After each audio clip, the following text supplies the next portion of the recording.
Now, from Wish TV, your local news source, this is All Indiana Politics. Good morning and welcome to another edition of All Indiana Politics on this Sunday. Let's start by talking about voting this week. We know what happened this past week in the U.S. Senate. A Democrat push to change the filibuster rules and pass new voting laws failed. In Indiana, we've learned Democrat Destiny Wells will seek to become the state's top election official. Wells will seek the Democrat nomination for Secretary of State. The first-time candidate for political office graduated from IU and the University of Texas School of Law, served in the U.S. Army, and as a deputy general for the state of Indiana. And we welcome in Destiny Wells, the Democratic candidate for Secretary of State. Destiny, good to see you. I want to start here today. Are elections here in Indiana safe? I believe they're safe, yes. They are safe and sure. So elections are safe, and there's going to be a lot of a narrative around it that they aren't safe. And I believe that, the Secretary of State is a position of trust with the people, and to be stoking the flames that they're not safe and making Hoosiers feel like their vote is up for grabs is not the way to go about it. They are not safe in a different way, and that's looking toward the future. And these are issues of voter suppression and election subversion. Those are the issues that leave voters' ballots not safe, and that's manipulating the process by elected officials. Okay, as you very well know, Indiana has had a voter ID law on the books for about 10 years now. Do you think that does not work? So Indiana was one of the first states to have voter ID. The thing with our voter ID is it's very restrictive. So you see past secretaries of state, Republican secretaries of state, Todd Rokita, and then Secretary of State Lawson, who first enacted that legislation to have voter ID, saying, hey, voter ID makes Hoosiers feel safe. That is not true. In fact, we have been in a race to the bottom as far as voter participation is concerned. You have former Secretary of State Rokita saying that voter ID made voters feel more confident at the polls. But in fact, when you look when voter ID was enacted in years such as 2014, we were the last in the nation for voter participation. So why are we making voting more difficult instead of making voting easier? We have different forms of ID that could be accepted at the polls without getting rid of voter ID completely.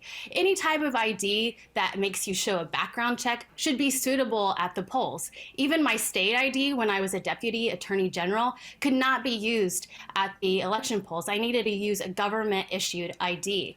And let's think about government issued IDs. When you go to the BMV, they're selling your information. These are all things that we should be taking into consideration. Okay, so quickly, do you think that the current laws that are on the books keeps people here in Indiana from voting?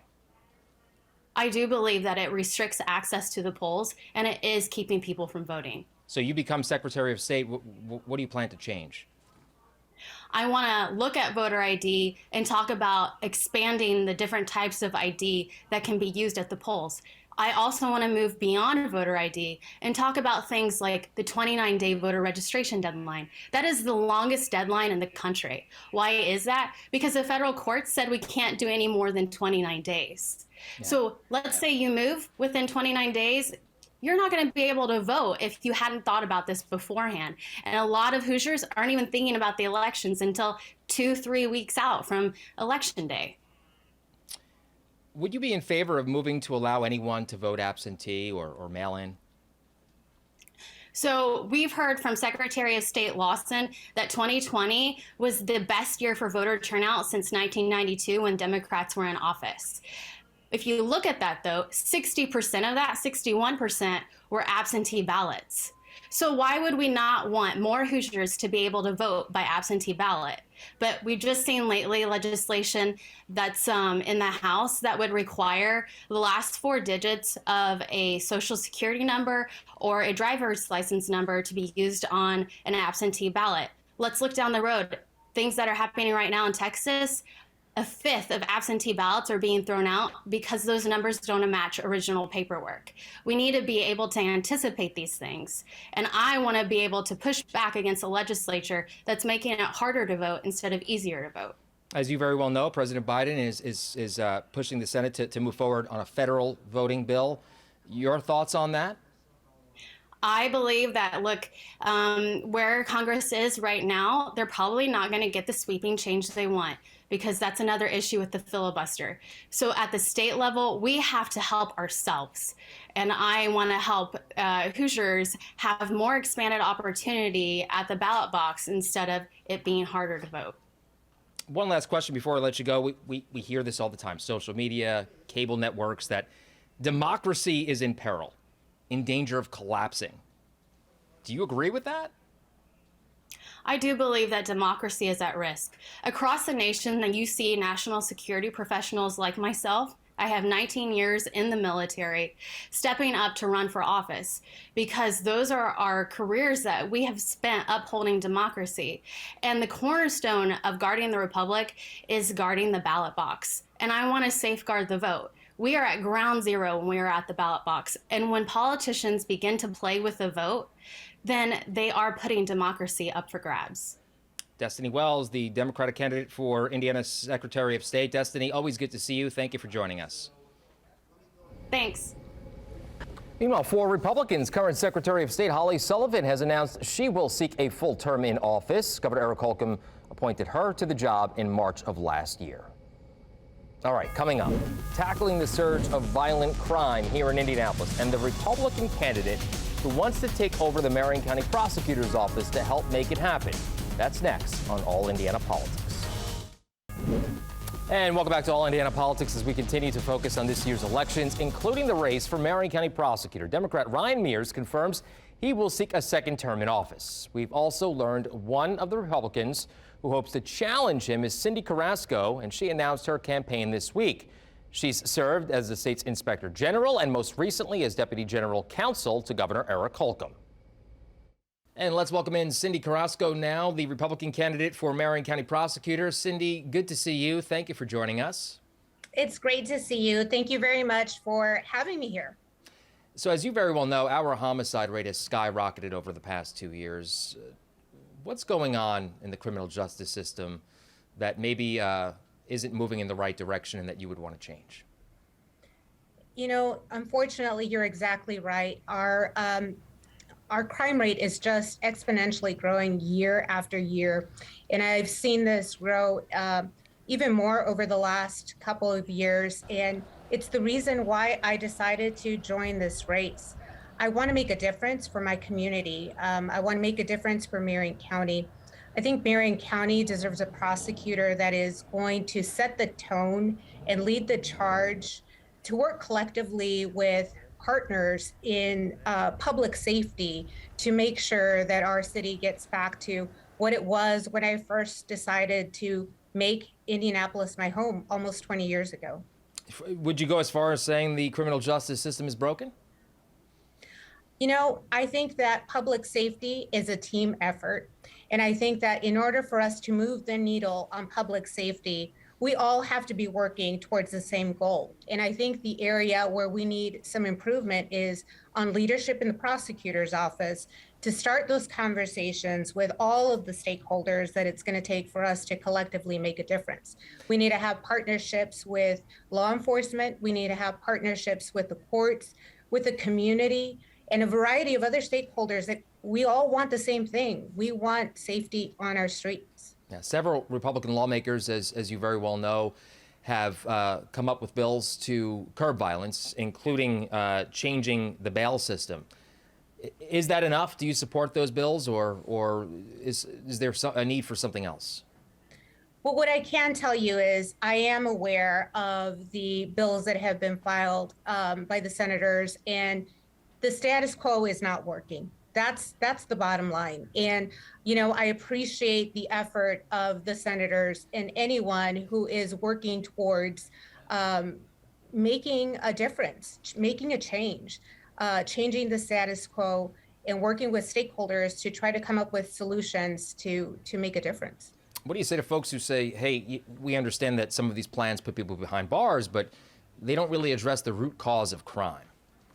You know, I think that the pendulum has swung way too far to the other extreme, and that what we need here in Marion County is we need to bring that pendulum back to the middle. We need to hold repeat violent offenders accountable.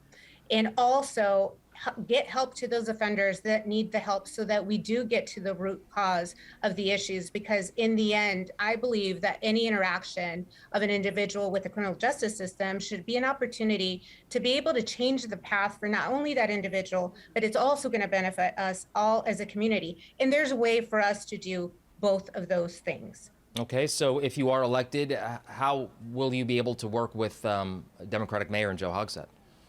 You know, I have a lot of experience in my state experience, almost 20 years with the state, in working with a variety of stakeholders that have different agendas, quite frankly, despite being part of the same political parties. So I've got experience leading the conversations with people who have competing agendas. And the key to that is listening and being willing to work with people that might have different ideas. COVID-19 has thrown a huge wrench into trials here in Marion County, as you're well aware. How do you plan to fix the backlog without offering a lot of plea agreements? Well, I'll tell you, one of the things that I have continuously heard from a variety of stakeholders as I've, talked to people throughout the county is the concern about this backlog. And having managed an office before and having managed various issues throughout the state, I can tell you that first and foremost, it's about making sure that I go in and assess the situation, make sure that you've got the team in place that's ready to deal with the backlog of cases. And then, quite frankly, I think it's partially putting out information to the public to know exactly where we are on those cases in the prosecutor's office, and then working with the courts, that partnership again, to be able to come to a solution to ensure that justice is served timely. Cindy, I've got time for one more question, and I appreciate you joining us today. If you are elected, what would be the first thing you change when heading into the prosecutor's office?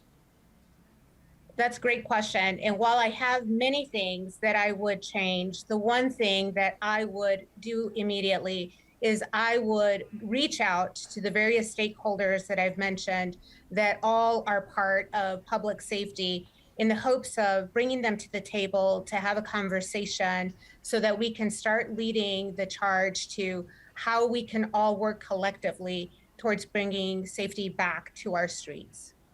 Cindy Carrasco, the Republican candidate for Marion County Prosecutor. Cindy, thank you for joining us. We'll talk soon.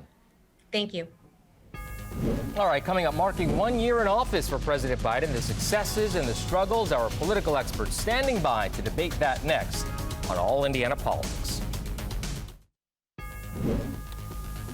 Welcome back to All Indiana Politics as we welcome back Democrat Brian Gaddy and Republican Mario Mussolmani. Gentlemen, good to see you. This week, as you very well know, marked 1 full year in office for President Biden. Polls also show his public approval numbers at their lowest point ever. I know you guys are going to disagree on this with each other's answers, but where are we after 1 year of the Biden administration? We'll start with you, Mario. Go ahead. I think it's shown to be a complete and utter failure.